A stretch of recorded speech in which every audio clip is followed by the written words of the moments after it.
રામનગરી અયોધ્યામાં 9મા દીપોત્સવ ઉજવણી કરવામાં આવી છે, ત્યારે સરયુ નદીના કિનારે આવેલા 56 ઘાટ પર 28 લાખથી વધુ દીવા પ્રગટાવવામાં આવ્યા છે, જેમાં 26,11,101 દીવા પ્રગટાવવાનો વિશ્વ રેકોર્ડ બનાવ્યો છે. ગિનિસ બુક ઓફ વર્લ્ડ રેકોર્ડ્સની ટીમ આ રેકોર્ડ નોંધવા માટે અયોધ્યામાં હાજર રહી.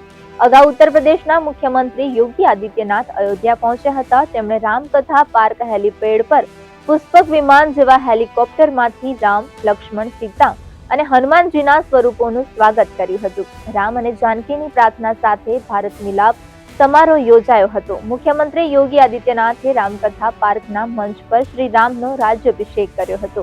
રાજ્યાભિષેક સમારોહ દરમિયાન રામકથા પાર્ક જય શ્રી રામના નારાઓથી ગુંજી ઉઠ્યું હતું. મુખ્યમંત્રી યોગીએ શ્રી રામ, લક્ષ્મણ, ભરત, શત્રુઘ્ન અને ગુરુ વશિષ્ઠને તિલક કરીને માળા અર્પણ કરી હતી.